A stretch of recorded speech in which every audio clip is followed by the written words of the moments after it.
Mesdemoiselles, mesdames et messieurs, bonjour, bienvenue sur le28.tv pour cette vidéo consacrée à l'élection municipale 2014 sur notre territoire d'Eure-et-Loir. Une fois encore, le premier parti de ces élections est celui des abstentionnistes, avec un taux de participation de seulement 62,55% des voix contre plus de 66%. C'était en 2008.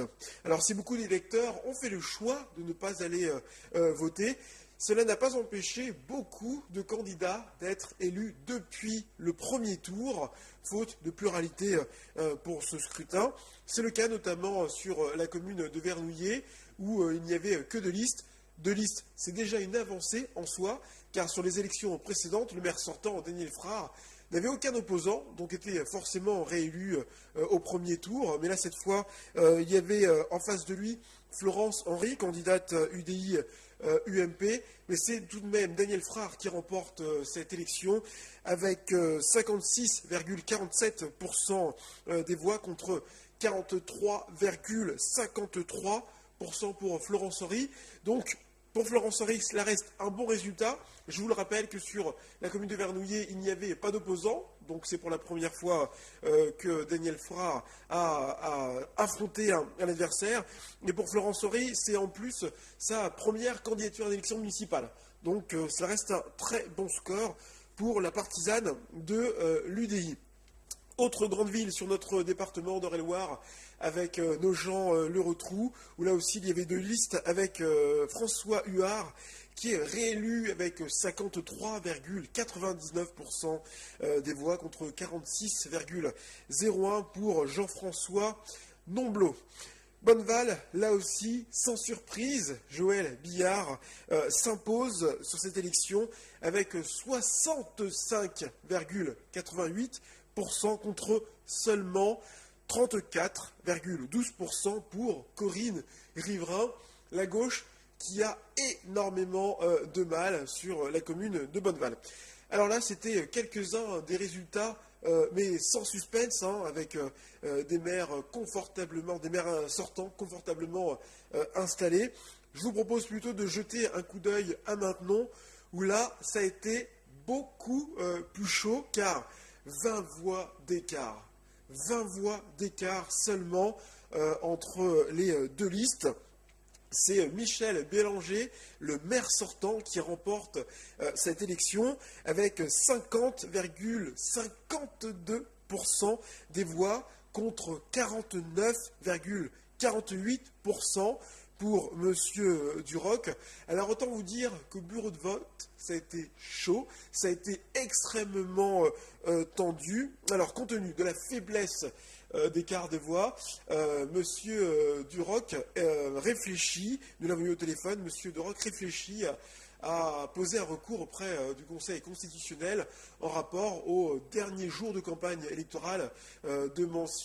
Bélanger. Peut-être quelques irrégularités auraient relevé M. Duroc. En tout cas, il n'y aura pas de recomptage de voix. Nous l'avons eu au téléphone. M. Duroc fait entièrement confiance aux agents qui ont comptabilisé les votes. Mais voilà, donc peut-être un recours déposé. M. Duroc est encore en réflexion. Il a jusqu'à vendredi pour prendre sa décision. Donc je pourrai vous en dire un peu plus tard dans la semaine. Nous partons du côté de l'Ève, où la très grosse surprise sur la commune de l'Ève, car le maire sortant est largement battu, ayant réuni seulement 42,33% des voix, des votes exprimés contre 57,67% pour le jeune Rémi Martial UMP, opposé donc à Nicolas André PS, qui, vous en doutez bien, était très heureux. Nous l'avons rencontré. Rémi Martial, nouveau maire de l'Ève. Alors évidemment, j'imagine une très grande satisfaction, une très grande joie, mais encore vos premières réactions. Je suis très heureux. très très heureux évidemment, d'autant plus que le score est net visiblement. J'ai pas encore les derniers résultats, je crois qu'on a 56-57 à peu près. Ça veut dire que c'est un réel plébiscite, je crois, à la fois d'un projet que nous avons porté depuis bientôt 2 ans que nous avons travaillé, mais aussi un plébiscite sur un état d'esprit qu'on a défendu durant toute cette campagne, avec une équipe qui m'entourait, qui était très compétente, très dynamique et qui avait une réelle convivialité. C'est ce qu'on a envie de redonner d'ailleurs à la commune, la convivialité. Je crois que c'est le choix qu'ont fait les Lévois ce soir. Alors, après avoir échoué face à Nicolas André sur les cantonales, là c'est passé, qu'est-ce qui a fait la différence selon vous?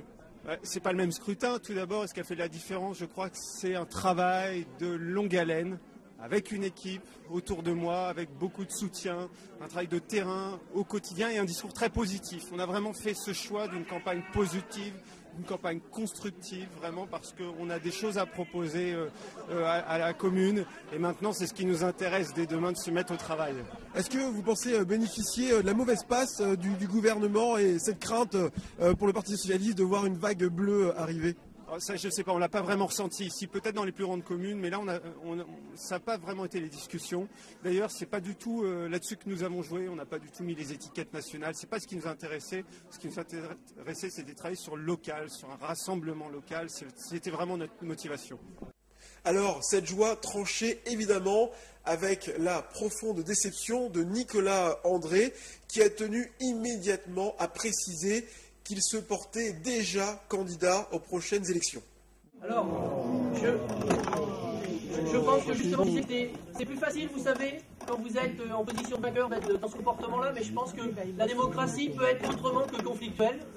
Et je montre par la réaction que j'ai ce soir que je suis dans la dignité. Je voudrais dire autre chose. Je pratique un sport où quand on fait un échec, on peut recommencer. Donc vous aurez compris dans quel état d'esprit je suis aujourd'hui. En 2001, j'avais signé un article, je ne sais plus dans quel document, où je disais qu'en 2001, c'était l'arrivée du printemps à l'Ève. Évidemment, vous imaginez que j'ai quelques craintes pour la suite, malgré le calendrier. C'est tout ce que je voulais vous dire, je vous remercie. Allez, un petit tour sur une autre ville importante de notre territoire avec la ville de Dreux. La ville de Dreux qui se dirige vers une quadrangulaire. Quadrangulaire si l'ensemble des candidats se maintiennent, car là est la question. Alors, les 4 candidats, Gérard Hamel, Valentino Gambuto, Tayeb Touazi et Thérèse Mauboussin. Du côté de Gérard Hamel, aucune alliance n'est possible. Il nous l'a rappelé dernièrement sur les caméras de l'E28 TV. Le personnage clé de ce deuxième tour, cela va être Tayeb Touazi. Tayeb Touazi qui a surpris tout le monde avec son score 17,29% des voix. Tayeb Touazi responsable en partie de l'échec de la gauche avec Valentino Gambuto et son résultat de 20,81%. Tayeb Touazi qui n'aura pas le choix, qui n'aura certainement pas le choix de fusionner s'il souhaite exister, de fusionner certainement avec Valentino Gambuto, qui lui non plus n'aura pas le choix de fusionner, car c'est pas avec le report des voix du Front de gauche, avec leurs 3,47% des voix, ou celle de Béatrice Jaffrenoux, et ses 2,35%, qu'il pourra exister sur ce second tour.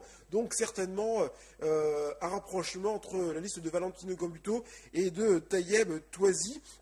Ils ont jusqu'à mardi 18h pour donner leur réponse à la préfecture. Donc je pourrais là aussi vous en dire plus un petit peu plus tard.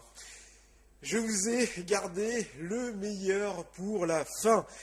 C'est notre ville préfectorale, la ville de Chartres, où là, c'est une véritable bérésina pour la liste de Catherine Mounoury, la liste de rassemblement de gauche, je vous rappelle, PS, Europe, Écologie, Les Verts et le Modem.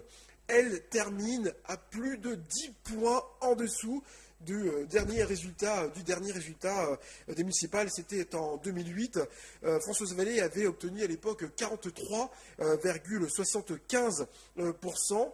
La liste Réunir Chartres se contentera pour cette élection 2014, cette élection municipale 2014, d'un modeste 31,47% de voix obtenues. Et donc, évidemment, Jean-Pierre Gorge, les doigts dans le nez, si je puis dire, se passera d'un second tour. Évidemment, Jean-Pierre Gorge n'a pas boudé son plaisir. Interview. Élu maire dès le premier tour. Ce vote, c'est un véritable plébiscite. Vos premières réactions? Pas complètement, je fais que 53,5. Le plébiscite, ça aurait été... Vous savez, il y avait un sondage qui disait que 67% des Chartrains étaient plutôt satisfaits et très satisfaits de notre action. 53,5 en premier tour, bon, ça paraît pas mal, mais on veut toujours plus parce qu'on se demande quels sont ceux qui n'ont pas voté pour nous au premier tour. Voilà, c'est tout.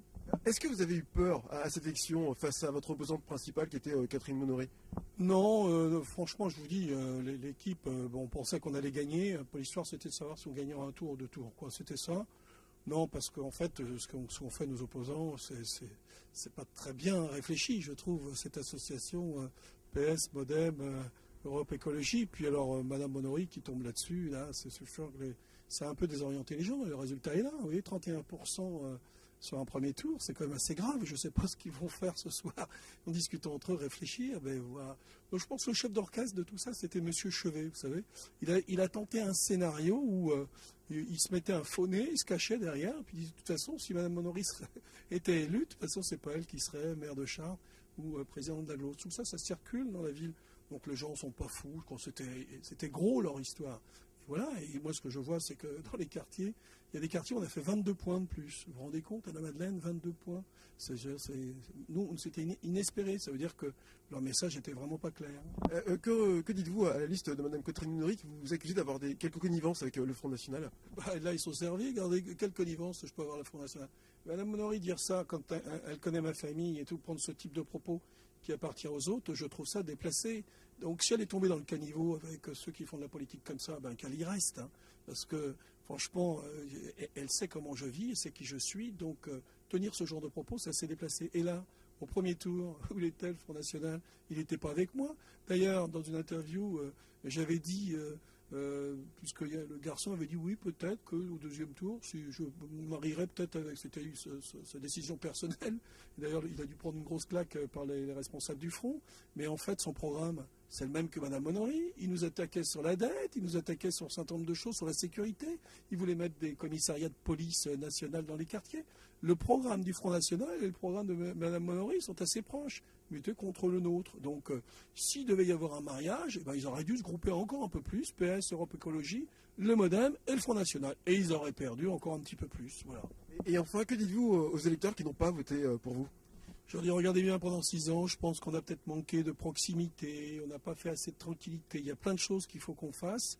Les grands projets, c'est bien, mais il faut qu'on améliore encore notre proximité. Donc c'est pour ça que je vais désigner un adjoint à la proximité, un adjoint à la tranquillité, et on va aller encore voir un peu plus les gens. Ça a progressé. Moi, je vois mes résultats de 2001 dans les quartiers, et puis je vois les résultats d'aujourd'hui. Il y a une progression forte. Donc on s'améliore, pas assez vite. C'est pour ça qu'il faut que je fasse 4, 5, 6, 7 mandats. Merci, M. le maire. Voilà pour ce qui concerne l'élection municipale pour ce premier tour. Si vous souhaitez obtenir l'ensemble des résultats de notre département, je vous invite à vous procurer l'écho républicain où là vous pourrez obtenir les résultats ville par ville. Je vous remercie de nous avoir suivis et vous rappelle que l'actualité de votre département de Eure-et-Loir, vous la retrouvez aussi sur notre site internet au www.le28.tv. Bonne journée à tous.